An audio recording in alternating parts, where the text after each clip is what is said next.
Seigneur, gloire à Dieu. Je voudrais premièrement remercier les anciens. Je ne le dis pas en vérité pour dire de le dire. On sort à peine des écoles bibliques et puis ils nous donnent tout dans les mains. Ils nous donnent les réunions, ils nous donnent le culte ce matin. Dimanche dernier, c'était mon copain Tyson. On peut les remercier. Je le dis en vérité parce que c'est un grand privilège et je le réalise chaque jour que c'est une grâce d'avoir des anciens comme vous. Je vous remercie. Je vais dire comme chaque serviteur de Dieu avant de prêcher, il y a une grande crainte, il y a une grande peur. C'est vrai qu'on répète toujours pareil, mais c'est vrai, on est bien obligé de le dire. Et TJ me disait tout à l'heure quelque chose sur ma chaise. Il me disait que David a combattu Goliath au nom de l'Éternel. Et je vous le dis en vérité, si je n'aurais pas cette assurance-là, parce que pour moi c'est une assurance, je sais que l'Éternel est avec moi ce matin. Parce que je ne serai pas devant vous, sinon j'aurais trop peur, je n'aurais pas la capacité. Mais je suis sûr que l'Éternel est avec moi ce matin. C'est pour ça que malgré la peur, malgré la crainte, je suis là et je vais vous annoncer le message de tout mon cœur. Mais ce matin, je voudrais vous demander quelque chose. C'est vrai, je suis un candidat, comme Ray l'a dit, c'est la première fois que je fais un culte. Mais si vous attendez à mon premier culte, à dire, c'est Hallyday qui prêche pour la première fois, on va voir comment il va prêcher, est-ce qu'il va y arriver, qu'est-ce qu'il va dire. Je crois que vous allez repartir comme vous êtes venus. Mais si vous attendez au message de Dieu, pas à ma prestation, pas si je prêche bien, les anciens le disent assez, hein. N'essaye pas de prêcher un bon message, mais essaye d'annoncer le message de Dieu. Et c'est ce que je veux faire ce matin. Alors ne vous attendez pas au bon message, ne vous attendez pas à Hallyday qui va prêcher pour la première fois un culte, mais attendez-vous au message de Dieu. Il y a mes frères qui sont là, je voudrais leur dire ça.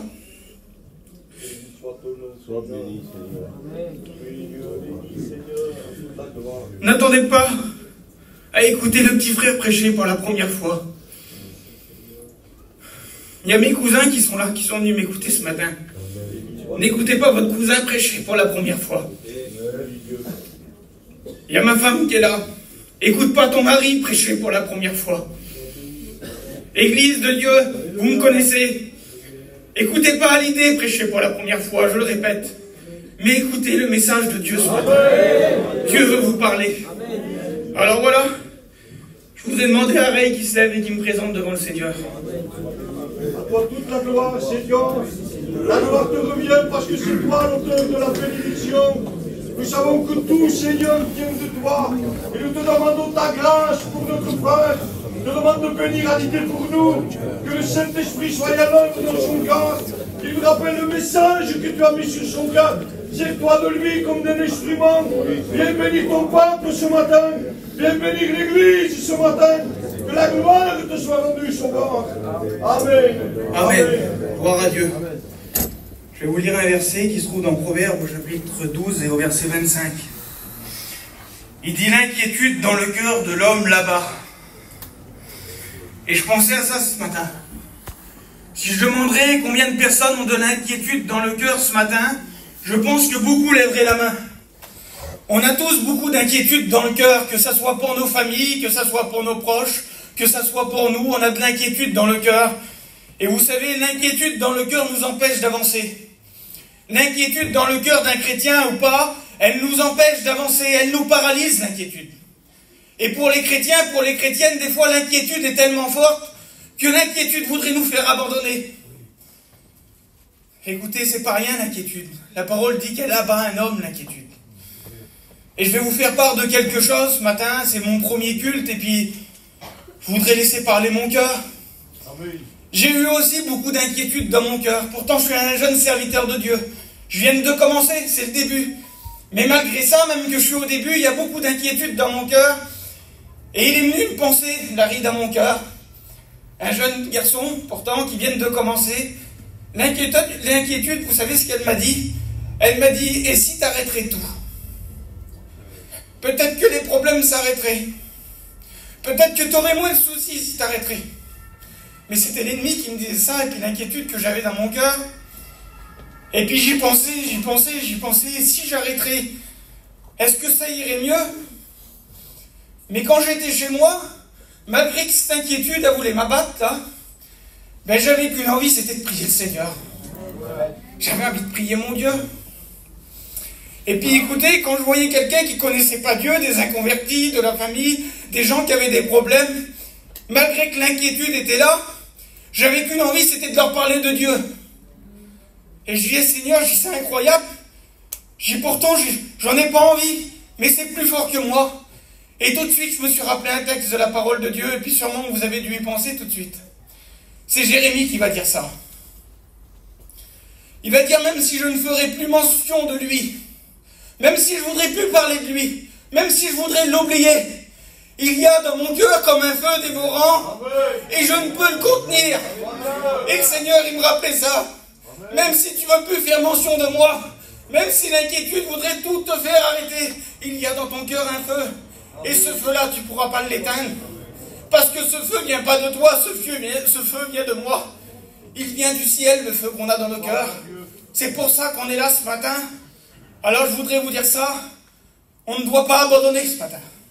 Si tu as eu dans ton cœur des idées d'arrêter tout, d'abandonner, on ne doit pas abandonner parce qu'on a ce feu qui vient du ciel dans nos cœurs.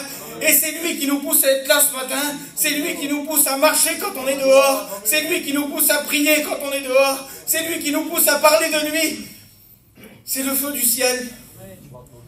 Mais voilà, ce matin, ça fait peut-être des jours, des mois, des années que tu n'as pas rajouté du bois dans ton cœur, dans ce feu-là.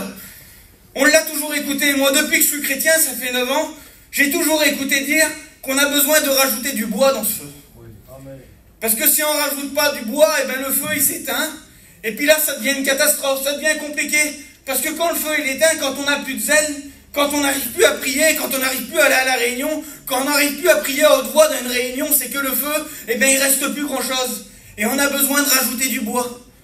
Et le bois, vous le savez, ben, c'est tout ce qu'il y a dans la parole de Dieu, c'est la lecture, c'est la prière, c'est des expériences, c'est ça le bois.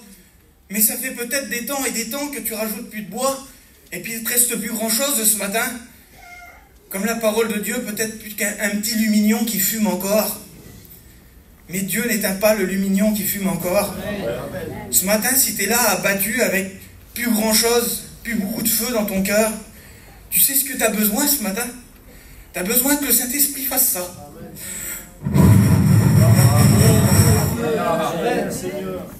Et puis tout de suite, ton cœur va se ranimer.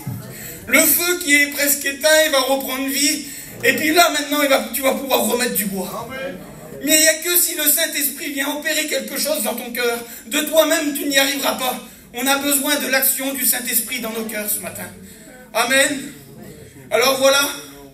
C'est pour ça que Dieu m'a donné un message depuis quelques mois. J'étais aux écoles bibliques et j'ai demandé un message pour mon premier culte. Et puis tout de suite, le Seigneur il est venu me donner quelque chose. Et ce message, c'est la persévérance. Alors après, j'étais un peu confus. Je vous dis, j'avais beaucoup d'inquiétudes. Et je disais, Seigneur, est-ce que tu parles à moi premièrement, ou est-ce que tu veux que je l'annonce? Et j'ai parlé avec un cousin à moi, pareil, qui débute dans le ministère. Et lui aussi avait la même crainte dans son cœur, beaucoup d'inquiétudes. Et puis lui aussi les mêmes pensées. Et si on arrêterait? Je parlais avec lui. Il me disait, tu crois que ça irait mieux? Mais écoutez, c'est que tes pensées, je vous le dis en vérité. Parce que le Seigneur est avec nous. Et puis tout de suite, j'ai fait part de ma pensée, de la persévérance. Et on a commencé à parler de la persévérance tous les deux. Et il m'a dit ça à mon cousin. Il m'a dit, il faut qu'on le prêche. Il faut qu'on l'annonce à l'église. Parce qu'il n'y a pas que nous qui est découragés. Il y a beaucoup de chrétiens et beaucoup de chrétiennes qui sont découragés. Alors annonce le message de persévérance. Alors ce matin, je vais vous l'annoncer. J'ai regardé ce que le mot persévérance voulait dire dans le dictionnaire. Regardez ce qu'il est écrit. La persévérance, c'est ça. C'est une personne qui ne baisse jamais les bras devant une difficulté. Il refuse d'abandonner. Et il veut coûte que coûte poursuivre son but. Voilà ce que c'est quelqu'un qui persévère. Alors c'est beau, quelle beauté, quelqu'un qui baisse jamais les bras, quelqu'un qui coûte que coûte, malgré les épreuves, malgré les difficultés, il persévère. Mais il n'y a pas plus beau, mais il n'y a pas plus dur de persévérer. Moi, vous savez, je suis quelqu'un qui ne sait pas trop bricoler. Alors des fois, ma femme, elle me dit, faudrait que tu répares ça, là. Alors j'essaye de le faire, mais vite fait, je me décourage. je baisse les bras. Je suis pas trop persévérant en réalité. Et puis elle me dit, vas-y, essaye, tu vas y arriver. Et puis tout de suite, on est comme ça, nous, quand quelqu'un nous dit, vas-y, tu vas y arriver, tu vas y arriver. On dit, t'as qu'à le faire, toi. Tu vas voir si c'est facile. C'est toujours notre réponse, ça. Tu vas voir, c'est infaisable, j'y arrive pas. Et puis, pourtant, je réessaye, et au bout d'un moment, j'y arrive. Parce que j'ai persévéré. Alors c'est dur, mais c'est ce qu'on a besoin ce matin. Il y a une petite histoire qui dit, c'est vrai, c'est comme ça. Je l'ai noté là. Il est dit que le lion, lorsqu'il va à la chasse, il échoue 7 à 10 fois. Il échoue 7 à 10 fois avant de réussir à capturer sa proie. 7 à 10 fois avant de trouver quelque chose. Donc 85% de sa vie au lion, c'est un échec. Mais pourtant, le lion, on le sait tous, c'est le roi de la jungle. Mais qu'est-ce qui fait lui le roi de la jungle alors à ce lion? Je voudrais vous dire, c'est comme ça, et puis vous pouvez regarder. Ce qui fait de lui le roi de la jungle, qu'on l'a appelé le roi de la jungle, c'est sa persévérance. Malgré qu'il va à la chasse, malgré qu'il y va 7 à 10 fois et qu'il ne trouve rien, il continue. Il ne s'arrête pas, il ne se décourage pas, le lion. Et c'est pour ça que ça fait de lui un roi. On a besoin de persévérance. Je vais beaucoup le dire ce matin, mais il faut que ça rentre dans nos cœurs, que c'est pas facile les choses de Dieu, mais qu'on a besoin de persévérer si on veut avoir des victoires. Je vais vous lire un verset. Ça se trouve dans Hébreux, au chapitre 10 et au verset 36. Il dit, car vous avez besoin de persévérance, afin qu'après avoir accompli la volonté de Dieu, vous obteniez ce qui vous a été promis.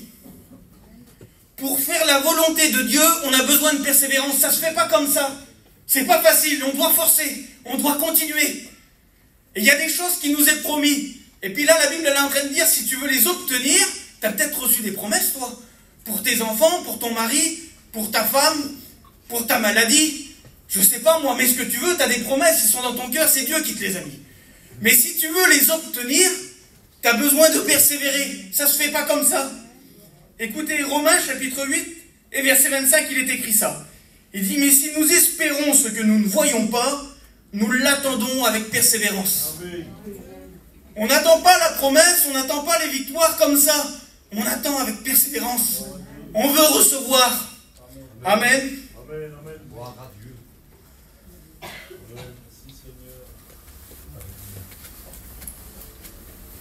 Jésus va nous faire comprendre quelque chose par une parabole. Je vais vous faire la lecture. Ça se trouve dans Luc au chapitre 18. Jésus leur adressa une parabole pour montrer qu'il faut toujours prier et ne point se relâcher. Il dit, il y avait dans une ville un juge qui ne craignait point Dieu et qui n'avait d'égard pour personne. Il y avait aussi dans cette ville une veuve qui venait lui dire, fais-moi justice de ma partie adverse. Pendant longtemps, il refusa. Mais ensuite, il dit en lui-même, quoique je ne craigne point Dieu, et que je n'ai d'égard pour personne, néanmoins, parce que cette veuve m'importune, je lui ferai justice, afin qu'elle vienne plus sans cesse devant moi. Le Seigneur ajouta, entendez ce que dit le juge unique.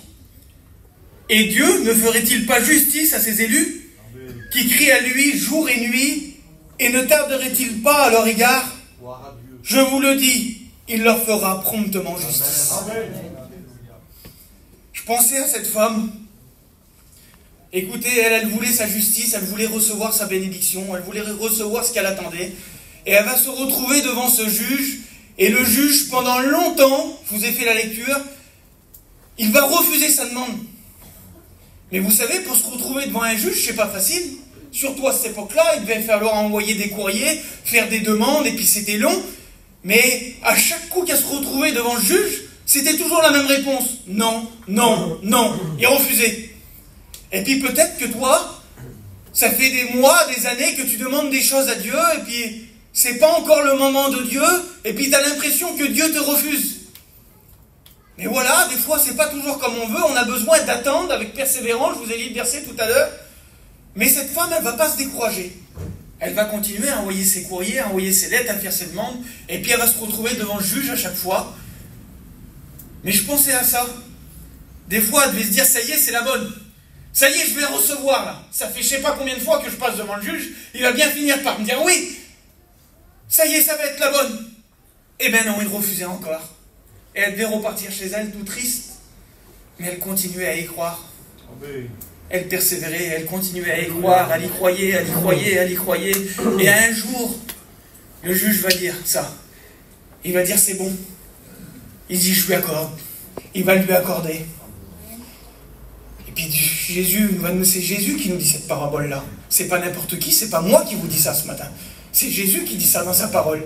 Et il dit à combien Dieu qui est juste, et dit si vous persévérez, si vous demandez, il vous donnerait-il pas, il dit ce que vous demandez? On a un Dieu vivant, on a un Dieu vrai, mais on a besoin de persévérer, c'est pas une petite prière que Dieu va tout nous donner, il faut persévérer. Alors je te pose cette question ce matin. Est-ce que tu y crois encore, toi? Est-ce que tu y crois encore? Réponds tout de suite dans ton cœur, là. Est-ce que tu y crois encore à ce que tu veux? Ton mari, ta femme, tes enfants, tes parents, tes problèmes, ta guérison. Est-ce que tu y crois encore? Mais écoutez, ça ne s'arrête pas là. Jésus va dire ça après cette parabole. Il va dire, mais quand le Fils de l'homme viendra, trouvera-t-il la foi sur la terre? Il est en train de dire, dans les derniers temps, dans les derniers moments, est-ce qu'il y aura encore des personnes comme cette femme qui ont la foi coûte que coûte, qui ne baissent pas les bras pour recevoir? Est-ce qu'il y aura encore des femmes qui auront cette persévérance dans les derniers temps? C'est Jésus qui dit ça. On doit se remettre en question ce matin. Parce qu'on le sait, aujourd'hui, c'est annoncé, on est dans les derniers temps. C'est pas une surprise, je ne suis pas un prophète en disant ça, on le voit chaque jour. Est-ce qu'on a encore cette persévérance, cette foi de cette femme-là?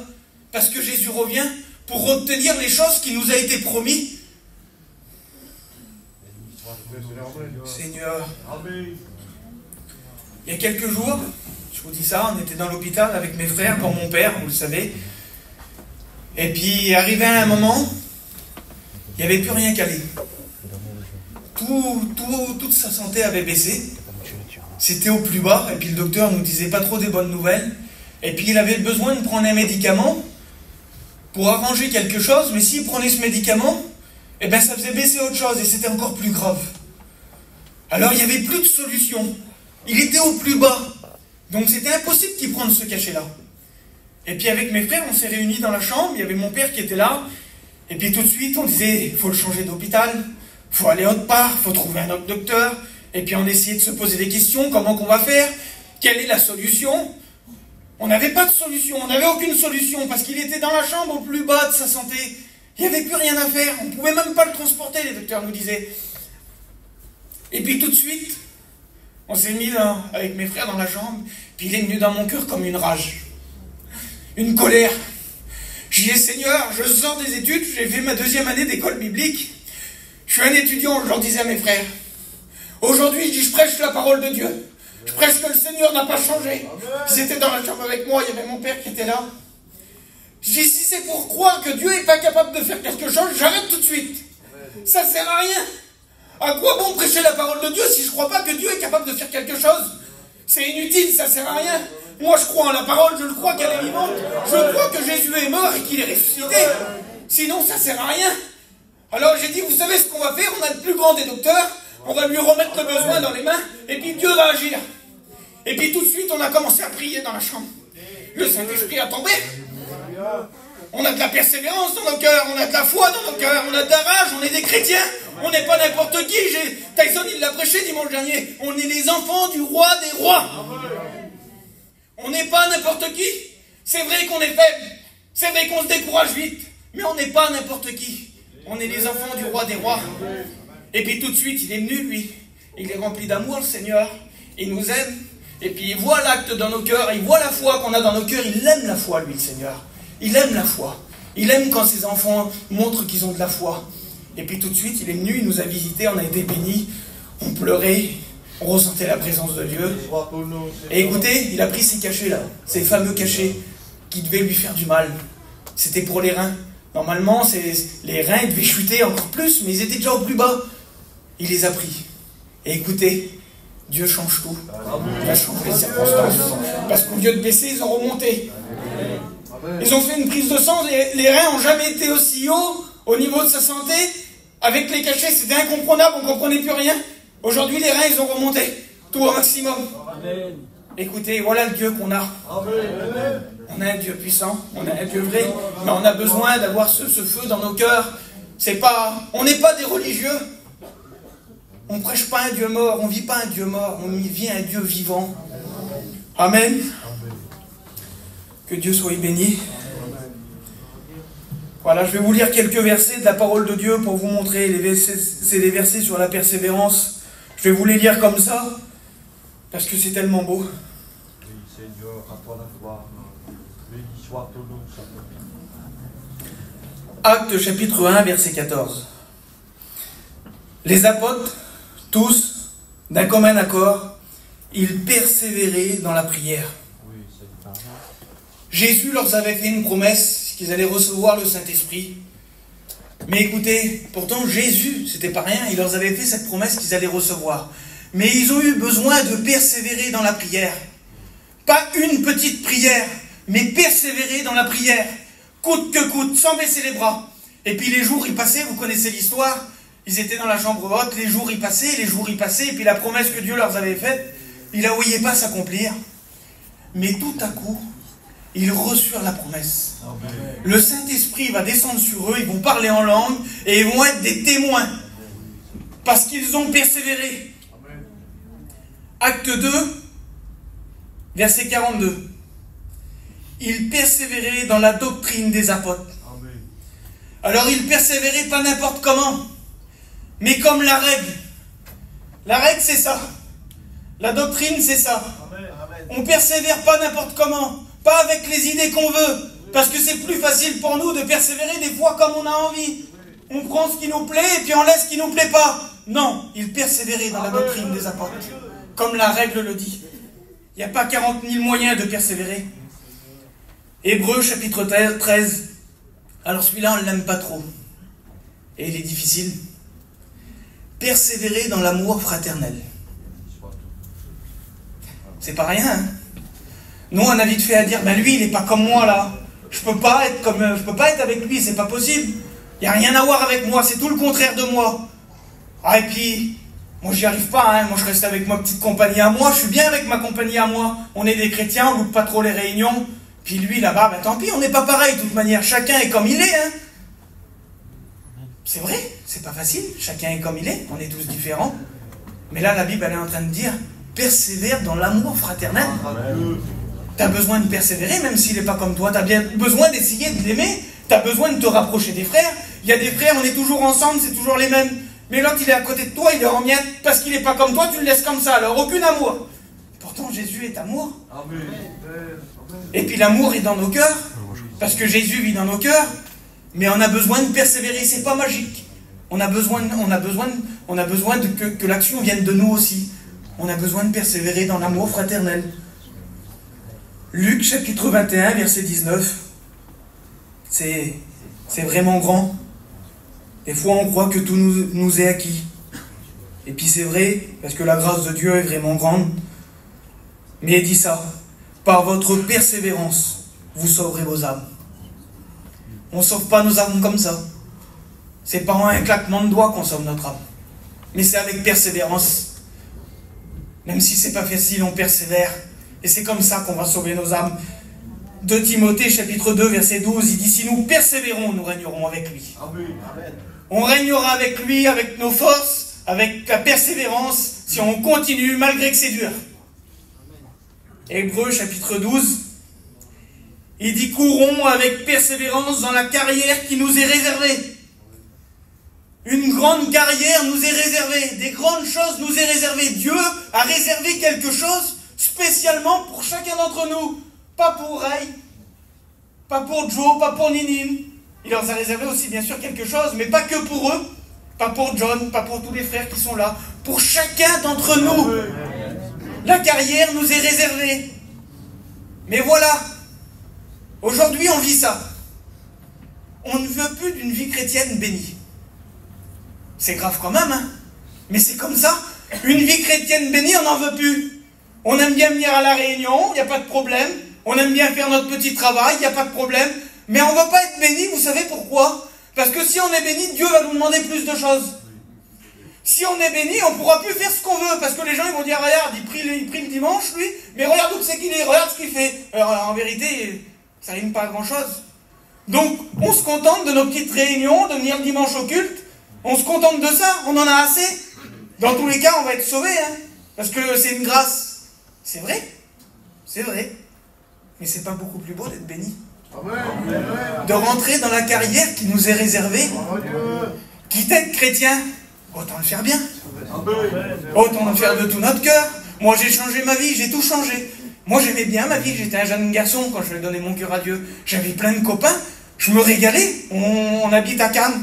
On avait Cannes à côté, là, il y avait des belles soirées. Il y avait tous mes copains. Moi, tous mes copains, s'ils n'étaient pas chrétiens, moi, je me régalais avec eux, mais j'ai tout laissé. Pour vivre une vie chrétienne pas bénie, ça sert à quoi? Non, je veux être béni. Je veux rentrer dans la carrière qui m'est réservée. Et vous savez, de rentrer dans la carrière qui nous est réservée, eh ben, les choses qui nous a été promis, ben, on les obtient. Parce qu'aujourd'hui, mes frères, ben, ils sont chrétiens. Ils n'étaient pas à l'époque. Je vois mes copains qui sont là aujourd'hui, que je mourrais pour aller m'amuser avec eux quand je me suis converti. Ben, ils sont là ce matin. Que c'est beau, Seigneur. Quelle grâce de persévérer. Mais voilà, il y a des choses qu'il faut vraiment réfléchir.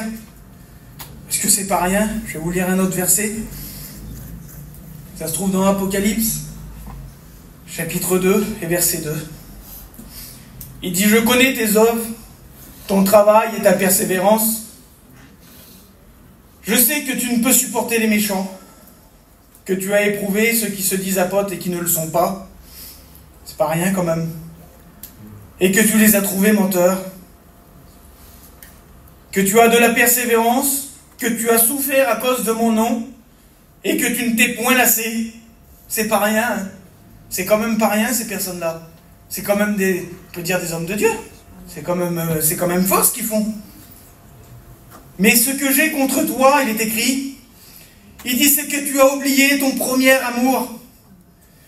Il dit, souviens-toi donc d'où tu es tombé. Repens-toi et pratique tes premières œuvres. Amen.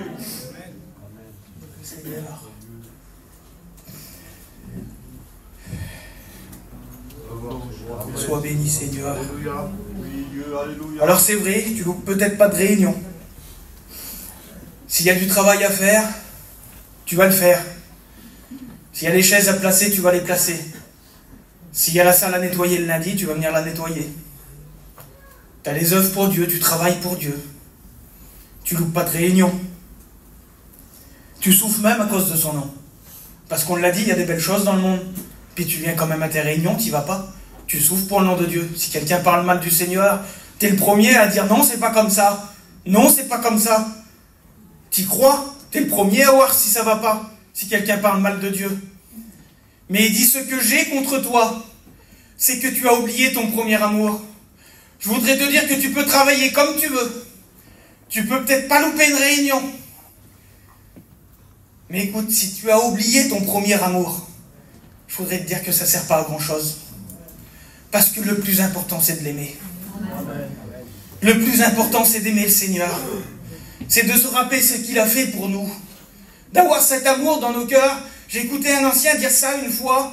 Il dit, vous savez, des fois on dit en prêche beaucoup de messages, et puis c'est vrai, on en a besoin.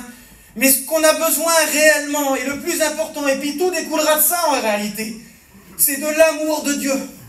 Si on demande à Jésus-Christ de nous donner son amour, de déverser chaque jour son amour dans nos cœurs, le plus important, et bien tout ça, quand on aura l'amour de Dieu dans nos cœurs, et bien tout va découler ensuite. On aimera nos frères, on travaillera pour lui, mais avec ferveur, avec force, pas avec difficulté, pas avec faiblesse. Que Dieu soit béni. Amen. Voilà. Alors ce matin, je te dis juste ça. Si tu as envie de prier, il est écrit ça dans le texte. Il dit pratique tes premières œuvres. Peut-être qu'au début, ça ne te gênait pas de prier. Tu n'avais pas honte de prier, tu n'avais pas peur de prier à haute voix. Mais si ce matin, tu as envie de prier, ne te complique pas, ne regarde pas au regard des gens. Recommence tes premières œuvres. Prie le Seigneur à haute voix. N'aie pas honte. Montre-lui ton amour. Montre-lui ce matin que tu n'as pas oublié ton premier amour et que si tu es là, si tu pratiques tout, si tu viens à tes réunions, Si tu travailles pour lui, c'est parce que tu l'aimes. Alors prie-le ce matin. Alors voilà, Seigneur. Je vais finir, je ne vais pas tarder. Mais maintenant, je vais vous parler du meilleur des exemples. Notre exemple à nous. Dans Romains 15,5, il est appelé le Dieu de la persévérance. Mais je disais dans mon cœur, je ne veux pas le citer en pleurant. Malgré que ça touche nos cœurs, c'est ce que je vais dire. Malgré que ça va faire du mal à nos cœurs. Mais je ne veux pas le dire en pleurant. Je veux le dire avec fierté et avec force ce matin. Il est appelé le Dieu de la persévérance. Vous connaissez l'histoire de Jésus. Il va se retrouver dans le jardin de Gethsémane. La Bible nous dit qu'il était dans l'agonie, avec beaucoup d'angoisse, beaucoup de tristesse. Et à un moment, vous savez ce qu'il va dire? Pourtant c'est Jésus. Imaginez-vous l'angoisse qu'il avait à ce moment-là, l'agonie qu'il subissait. Il va dire que cette coupe s'éloigne de moi. C'est trop souffrant, c'est trop dur. C'est Jésus, hein? Imaginez-vous. Mais voilà, le Dieu de la persévérance. Il va dire non, Père. Non, pas ma volonté, mais la tienne. C'est vrai que c'est dur. Mais arrête avec ta volonté à toi. Arrête avec tes idées à toi. Pas ta volonté, mais la sienne. La volonté de notre Père. La volonté de Dieu. Dieu a une volonté pour nous. Et c'est celle-ci qu'on doit suivre, pas notre volonté à nous. Il est le Dieu de la persévérance. Il est celui qui ne baisse jamais les bras devant les difficultés. Il refuse d'abandonner, lui. Et coûte que coûte, il va poursuivre son but, vous allez le voir. Alors voilà, il va prendre la coupe du Père. Et puis écoutez, il va être trahi. Il va être vendu. Il va être faussement accusé. C'est pas nous, hein. Il va être frappé. On n'est pas frappé, nous, hein. Il va être insulté. On va se moquer de lui. Vous avez vu quelqu'un qui se moque de nous, comment c'est énervant? Quelqu'un qui trouve un truc sur nous, là, il a un gros nez, il se moque de nous. Puis c'est pas... Voilà. Là, sûrement, toutes les moqueries, ça devait être beaucoup plus grave que ça. Ils se moquaient de lui. Ils vont labourer son dos. Ils vont lui mettre une couronne d'épines. Ils vont lui faire porter une croix. Quelle souffrance, quelle difficulté, quelle incompréhension. Ils vont le crucifier au milieu des brigands. Lui qui n'avait jamais rien fait. Il va jamais ouvrir la bouche, il va jamais se plaindre. Il va jamais dire que c'est trop dur. Il dit rien. Il fait la volonté de Dieu. Il persévère, Jésus. Puis maintenant, je voudrais vous dire ça. Michel Callot nous a fait une étude sur la croix. Et il nous a parlé des supplices de la croix. Médicalement. Parce que la croix était médicalement. Alors je vous lis simplement un petit morceau. Puis c'est déjà pas mal. Écoutez ce qu'il est écrit. Aucune autre mort ne pouvait être plus cruelle pour un humain. Jésus a dû se supporter lui-même afin de parvenir à respirer. Il devait forcer sur ses pieds, sinon il ne pouvait pas respirer. Mais la douleur cuisante provoquée par les clous qui frottaient contre les nerfs et ses poignets se propageait jusqu'à dans ses bras, son cerveau et sa colonne vertébrale. Les clous enfoncés dans ses pieds frottaient contre ses os et faisaient raidir tout son corps en réaction. Les muscles de ses jambes se contractaient et entraînant toujours plus son corps vers le bas. Jésus pouvait aspirer, mais il était incapable d'aspirer, tant que le gaz carbonique de ses poumons et de son système sanguin n'avait pas atteint un niveau qu'il forcerait à respirer et à reprendre et à dissiper ses crampes. Mais jusqu'à sa mort, jusqu'au bout, il a été courageux, le Seigneur. Malgré toute son agonie, Jésus avait la pleine maîtrise de son esprit.